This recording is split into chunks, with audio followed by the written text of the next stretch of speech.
एक महिला अपनी 12 साल की बेटी के साथ पुलिस स्टेशन जाती है और पुलिस स्टेशन जाने के बाद उसने पूरी कहानी बयां की। जब पुलिस के सामने कहानी बयां करती है तो पुलिस इस मामले को उतनी गंभीरता से नहीं लेती जितना पुलिस को वो मामला गंभीरता से लेना चाहिए था।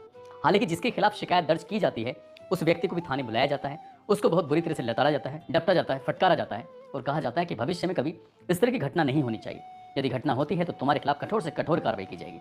जैसे महिला ने ये बात सुनी, महिला ने कहा कि साहब जुर्म तो बहुत बड़ा है, लेकिन आप सिर्फ उसको डांट फटकार रहे हैं, कुछ इसके खिलाफ बड़ा एक्शन जोड़ लीजिए ना। लेकिन वो महिला बार बार कहती है और पुलिस शायद उतनी ईमानदारी से, उतनी शिद्दत से वो काम नहीं कर रही थी, इसलिए वो महिला अपनी बयां करके अपनी पूरी कहानी को और वहाँ से चली जाती है। यहाँ से जाती जरूर है, लेकिन उसके बाद एक वीडियो सोशल मीडिया पर वायरल हो जाता है। जैसे ये वीडियो सोशल मीडिया पर वायरल होता है, उसके बाद देश का यानी कि इंडिया का ऐसा कोई बड़ा से बड़ा अखबार नहीं था जिसने अपने वेब पोर्टल पर इस पूरी कहानी को बयां नहीं किया। और जितने लोगों ने भी इस कहानी के बारे में जाना, इसके बारे में लोगों ने जानने की उत्सुकता जाहिर की, उसके बाद फिर लोगों ने यही कहा कि जो भी हुआ है बहुत अच्छा हुआ है। हालांकि कुछ तबका ऐसा भी था जो इस घटना को लेकर विरोध में उतर आता है। वो कहता है कि इस व्यक्ति को कानून का पालन करना चाहिए था और कानून के सहारे से ही अपनी लड़ाई लड़नी चाहिए थी। ये कोई तरीका नहीं होता है लड़ाई लड़ने का। लेकिन बड़ा तबका उस फैसले के पक्ष में जाता है। आगे होता क्या है क्या नहीं, ये तो खैर पुलिस की जांच के बाद स्पष्ट हो सकेगा। लेकिन जिसने भी ये कहानी सुनी थी वो लोग सुनने के बाद हैरान हो जाते हैं, सोचने पर मजबूर हो जाते हैं।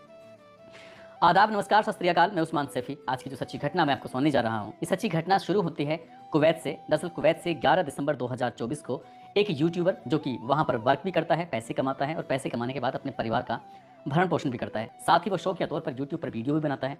जैसे ही 11 दिसंबर 2024 को अपनी सोशल मीडिया पर उसने एक वीडियो अपलोड किया। उस वीडियो अपलोड होने के बाद इंडियन जो मीडिया होती है उस मीडिया ने अपने अपने तरह से उस रिपोर्ट को कवर किया और उसके बाद फिर पुलिस इस जुगत में जुट जाती है कि किसी तरकीब से इस व्यक्ति को हिरासत में ले जाए और इससे मामले की जांच पड़ताल की जाए। दरअसल वो कहानी सुनाता है, वो बताता है कि करीब 15 साल पहले आंध्र प्रदेश का एक जिला लगता है अन्नामैया, उसी का एक गांव लगता है कोथमंगम।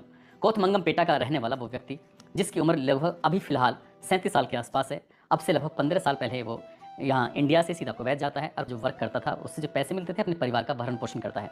इसी बीच में उसकी शादी हो जाती है। शादी के लिए वो इंडिया आता है। इंडिया आने के बाद वो अपनी पत्नी के साथ रहता है। कुछ समय पत्नी के साथ बिताने के बाद अपनी पत्नी को भी वो कुवैत लेकर पहुंच जाता है। अब वो कुवैत में रहना सहना शुरू कर देता है। जिंदगी बहुत बढ़िया चल रही थी, अच्छी खासी चल रही थी। इसी बीच में उसको एक बेटी पैदा होती है। लेकिन बेटी जब पैदा होती है तो उस बेटी का वो पूरी तरह से ख्याल नहीं रख पा रहे थे। इसके लिए उन्होंने सोचा, क्योंकि पत्नी भी वहाँ वर्क कर रही है, पति भी वर्क कर रहा था, इसलिए उन्होंने अपनी बेटी को सीधा इंडिया भेज दिया। इंडिया आने के लिए उस लड़के ने अपनी बेटी को ससुराल भेज दिया ताकि वो उसकी परवरिश ठीक से कर सकें। और वो उसके जो ससुराल वाले थे उस बेटी का अच्छे से परवरिश कर रहे थे, सब कुछ ठीक ठाक चल रहा था। लेकिन उन्होंने भी असमर्थता जताई कि हम अब आपकी बेटी की परवरिश ज़्यादा दिन नहीं कर पाएंगे, इसलिए तुम इसका इंतजाम कहीं दूसरी जगह करो। उस व्यक्ति ने अपनी साली, जिसका नाम लक्ष्मी होता है, लक्ष्मी से बातचीत करता है, कहता है कि लक्ष्मी, तुम्हें परेशान होने की बिल्कुल ज़रूरत नहीं है। तुम मेरी बेटी का ख्याल इंडिया में रखोगी तो मैं तुम्हें जो भी पैसे होंगे वो पैसे भेजता रहूँगा और आर्थिक रूप से तुम्हारी मदद करता रहूँगा। लक्ष्मी ने कहा, मुझे कोई ऐतराज़ नहीं है। वो बेटी जब 12 साल के आसपास की हो जाती है, लगभग 11 साल के आसपास की, तब वो अपनी मौसी के साथ रहने लगती है, लक्ष्मी के साथ। लक्ष्मी के साथ रह रही थी, उसकी बहुत अच्छे से परवरिश होती है। माँ और बाप समय समय पर अपनी बेटी से बातचीत भी किया करते थे, सब कुछ ठीक ठाक चल रहा था। लेकिन अचानक एक दिन लक्ष्मी का कुवैत फ़ोन पहुँचता है और फ़ोन कुछ इस तरह से पहुँचता है कि हम अब आपकी बेटी की जो भी देखभाल कर रहे थे वो देखभाल नहीं कर पाएंगे, इसलिए आप अपनी बेटी को कहीं भी लेके जाओ, किसी के पास ही छोड़ो, हम उसे नहीं रख सकते। लेकिन जैसे ही उस व्यक्ति को जो कुवैत में बैठा हुआ है उसकी पत्नी को ये बात पता चलती है तो सोचने पर मजबूर हो जाते हैं कि सब कुछ तो ठीक चल रहा था, अचानक से बेटी को ये वापस भेजने की बात क्यों कर रहे हैं। तो उसकी पत्नी कहती है कि तुम परेशान मत हो, मैं जाती हूँ और जाकर देखती हूँ, अपनी बहन से बातचीत करूँगी, लक्ष्मी मेरी बात को बिल्कुल भी नहीं टालेगी। अब अपनी बहन लक्ष्मी के पास जाती है, लक्ष्मी से जैसे बातचीत करती है, कहती है कि तुम इसे अपने पास कुछ दिन के लिए और रख लो, ये थोड़ी और बड़ी हो जाएगी, थोड़ी समझदार हो जाएगी, तब इसे हम अपने साथ ले जाएंगे। लेकिन लक्ष्मी ने साफ मना कर दिया। उसका जो पति होता है वेंकट रमन, उसने भी साफ साफ इनकार कर दिया कि मैं अब आपकी बेटी को अपने पास नहीं रख सकता, इसलिए आप इस बेटी को यहाँ से लेके जा सकते हैं, हमें अब ये नहीं रखनी है। इस तरह की जब असमर्थता उसने जताई, साथ ही जब 12 साल की बेटी से माँ मिल रही थी तो बेटी कुछ भी कहने की स्थिति में नहीं थी। वो बिल्कुल चुपचाप थी, एकदम शांत थी, इतनी शांत कि बोल जो भी उसके मन में था, उसके दिल में था, उससे बता पाने में वो असमर्थ हो रही थी, परेशान हो रही थी। माँ ने अपनी बेटी को अपने सीने से लगाया, उसे घर लेके जाती है, खूब सारा जो भी उसे प्यार करती है, उसकी जो भी मनपसंद की चीज़ें होती हैं वो खिलाती पिलाती है, उससे बातचीत करती है, कहती है कि तुम इतनी उदास तो कभी नहीं थी, इतनी उदास क्यों हो, क्या मौसी के यहाँ से आने का तुम्हें तकलीफ हो रही है। वो बार बार इस बात पर कोई जवाब नहीं दे रही थी, लेकिन माँ तो माँ होती है। माँ ने अपनी बेटी को जब बार बार उसे प्यार से, पुचकार से, दुलार से जब पूछा तो बेटी ने जो कहानी सुनाई उसकी माँ सुनकर हैरान हो, कैसे हो सकता है। दरअसल लक्ष्मी का जो ससुर होता है, एक दिन ऐसा था कि जब लड़की सो रही थी अपनी जगह पर, तभी उसी बीच में घर पे कोई था नहीं और लक्ष्मी के ससुर ने उस 12 साल की लड़की के साथ गंदा और घिनौना कृत्य किया। जब उस लड़की ने विरोध करने की कोशिश की तो उस विकलांग आदमी ने उस लड़की को इतना डराया, धमकाया, कहा कि ये बात अगर तुमने किसी से बताने की कोशिश की तो फिर अंजाम अच्छा नहीं होगा। वो बेटी डर जाती है और अपनी इस बात को किसी से कह नहीं पाती। लेकिन जो उसके साथ हुआ था, उसके साथ होने के बाद वो वैसे खिलखिला के उस घर में नहीं रह पा रही थी जैसे वो पहले रह रही थी। मौसी समझ जाती है कि इसके साथ कुछ ना कुछ तो ऐसा हुआ है जो शायद ये बता नहीं पा रही है। मौसी ने बड़े प्यार से पुचकार के दुलार के साथ पूछा कि बेटा आखिरकार हुआ क्या है। तब उसने अपनी मौसी को पूरी कहानी सुनाई। जब मौसी को कहानी सुनाई तो हद तो तब हो जाती है जब उसकी इज्जत पे फिर से हाथ डाला जाता है। अब मौसी ने कहा कि शायद ये यहाँ रहेगी तो भविष्य में इसके साथ फिर से कुछ ना कुछ होगा, इसलिए मैं इसे इसकी माँ इसके पिताजी के पास भेज देती हूँ। और यही बात उसने अपने पति से भी कहा कि किसी भी तरकीब से इस बेटी को यहाँ से वापस भेजो। लेकिन उसने अपने पति को नहीं बताया था कि उसके पिता ने कुछ बेटी के साथ इतना घिनौना गिरा हुआ काम किया है। अब जैसे ही उस लड़की 12 साल की लड़की की माँ वापस इंडिया आती है, उसे पूरी कहानी पता चली जाती है। इसके बाद वो सीधा थाने पहुंचती है, नज़दीकी पुलिस स्टेशन, क्योंकि वो अपनी बेटी के उस रेपिस्ट को सजा दिलाना चाहती थी और इसके लिए वो थाने जाकर बैठ जाती है। पुलिस वाले पूछते हैं कि क्यों आई हो, क्या बात है। वो बताती है कि मेरी बेटी के साथ गलत हुआ है और मैं अपनी बेटी को इंसाफ दिलाने के लिए आई हूँ। लेकिन पुलिस उस मामले को पूरी ईमानदारी से नहीं लेती है और शायद इस तरह का ही आरोप लगता है और यही वजह थी कि वो महिला बार बार कोशिश कर रही थी। और पुलिस उस व्यक्ति को जो आरोपी होता है उसको बुलाते जरूर हैं, डांटते हैं, डपटते हैं, फटकारते हैं, लेकिन जो उस पर धाराएं बनती, जो उस पर अपराध बनता, जो उसे सजा मिलनी चाहिए थी, पुलिस ने शायद उतनी ईमानदारी से अपना काम नहीं किया। वो महिला अपनी बेटी के साथ चली जाती है। इसके बाद सीधा कुवैत पहुंचती है। कुवैत जाने के बाद अपने पति को पूरी कहानी बयां करती है। पति अंदर ही अंदर गुस्से में था, फपक रहा था, बहुत लाल पीला हो रहा था।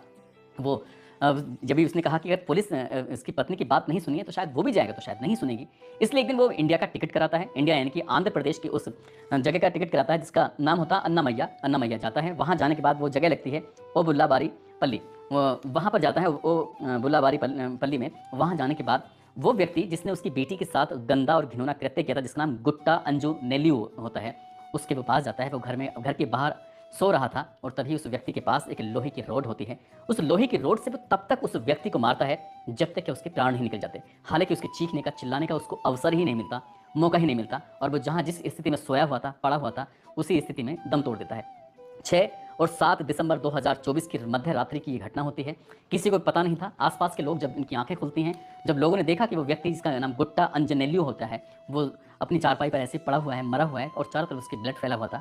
उसके बाद लोग शोर मचाते हैं, मौके पर पहुंचते हैं, घर वालों को ये सूचना दी जाती है, पुलिस मौके पर आती है, पुलिस इस मामले की जांच पड़ताल में जुट जाती है। लेकिन तमाम कोशिशों के बावजूद भी ये पता नहीं चल पा रहा था कि आखिरकार गुट्टा की हत्या हुई कैसे। कोई भारी वस्तु लगातार इसको बार बार मारा गया था और उसकी मौत हो जाती है। पुलिस इस मामले में मुकदमा दर्ज कर लेती है और मुकदमा दर्ज करने के बाद जांच पड़ताल में जुट जाती है। लेकिन जो पुलिस को कोई सुराग नहीं लगता। हालांकि पुलिस की जांच चल ही रही थी। लेकिन ये घटना होती है 6 और 7 दिसंबर 2024 की मध्य रात्रि की घटना होती है। लेकिन 2-4 दिन के बाद 11 दिसंबर 2024 को जैसे सोशल मीडिया पर कुवैत से डाला गया एक वीडियो वायरल हो जाता है, तब आंध्र प्रदेश की जो पुलिस होती है, अन्नामैया, वो थोड़ा सक्रिय होती है और उस घटना में पता चलता है कि जो 37 साल का वो व्यक्ति है जिसकी बेटी के साथ रेप हुआ है, उसने इस पूरे घटनाक्रम की जिम्मेदारी अपने ऊपर ले ली है। अब पुलिस उस व्यक्ति को गिरफ्तार करने के लिए कोशिशें कर रही है, क्योंकि जो व्यक्ति विदेश चला जाता है तो विदेश से किसी व्यक्ति को वापस अपने इंडिया लाने के लिए एक तरह की कानूनी प्रक्रियाएं होती हैं। उस प्रक्रियाओं से गुजरना पड़ता है। यदि इस प्रक्रियाओं से गुजरेंगे तो शायद बहुत लंबा वक्त लग जाएगा। लेकिन उस व्यक्ति ने बड़ी हिम्मत जुटाते हुए, ये बताते हुए, सब लोगों को जताते हुए कि मेरी बेटी के साथ गलत हुआ और मैंने ये काम किया क्योंकि मुझे कानून पर भरोसा नहीं था, इसलिए ये सब काम किया। अब उसने ये भी कहा क्योंकि जब वक्त आएगा तो वो अपने आप को सरेंडर भी कर देगा, क्योंकि उसने जो कानून का उल्लंघन किया है वो नहीं चाहता कि जो हुआ है वो आगे भी किसी के साथ ऐसा हो। अब फिलहाल पुलिस उसे गिरफ्तार करने की कोशिश में लगी है। वो गिरफ्तार कर पाएगी या फिर उससे पहले ही वो अपने आप को पुलिस के हवाले कर देगा, ये तो खैर भविष्य के घर में छिपा है, जो भी होना है। लेकिन जिस तरह की ये घटना होती है उसके बाद कुवैत या फिर विदेश में नौकरी करने वाले लोगों के दिमाग में ये बात पहुंचती है और जिसने इस पूरे घटनाक्रम को सोशल मीडिया के माध्यम से जाना, समझा, वो लोग बड़ी संख्या में इस व्यक्ति के फैसले के समर्थन भी करते हैं। कहते हैं कि इसने बहुत ही अच्छा काम किया है और कोई भी बाप इसने अगर ऐसा करता है तो उसे क्या बुराई है। लेकिन ये सरासर कानून का उल्लंघन है। इसलिए एक तबका ऐसा भी है जो इस घटनाक्रम को लेकर कह रहा है कि अगर पत्नी की बात पुलिस ने नहीं सुनी थी तो उसे खुद आना चाहिए था, उसके बाद उच्च अधिकारियों के पास जाना चाहिए था। यदि उच्च अधिकारी भी ना सुनते तो फिर उससे ऊपर की शिकायत करनी चाहिए थी। लेकिन उसने ऐसा ना करके कानून को तोड़ा है और कानून के तोड़ने वालों के साथ कैसा काम होता है, कानून अपना काम करेगा ही। लेकिन जो भी हो, बाकी हुआ उस बेटी के साथ गलत था और माँ बाप के शायद भविष्य में उस पिता को भी काफ़ी वक्त तक सलाखों के पीछे रहना पड़ सकता है, ताकि पता नहीं क्या होगा आगे क्या नहीं। दोस्तों, इस पूरे घटनाक्रम को सुनाने का उद्देश्य है किसी को परेशान करना नहीं है, किसी का दिल दुखाना नहीं है, बल्कि आपको जागरूक करना है, आपको सचेत करना है, आपको बताना है, आपको जताना है कि अपनी बेटी, चाहे आप किसी भी कितने से कितने खास व्यक्ति के पास उसको छोड़ के जाएं, उसको छोड़ना ही नहीं चाहिए। क्योंकि बेटियों की जो सुरक्षा होती है, आप तो जानते हैं कि उनको लेकर कितनी असुरक्षा की भावना भी बनी रहती है, माँ बाप के लिए भी। वैसे भी उनके साथ कब कौन सी घटनाएं हो जाएं, वो सिर्फ माँ बाप या परिवार के बीच में रहेगी तो ज़्यादा सही होता है। इस तरह से बेटी को नहीं छोड़ना चाहिए था, चाहे वो कितने ही भरोसेमंद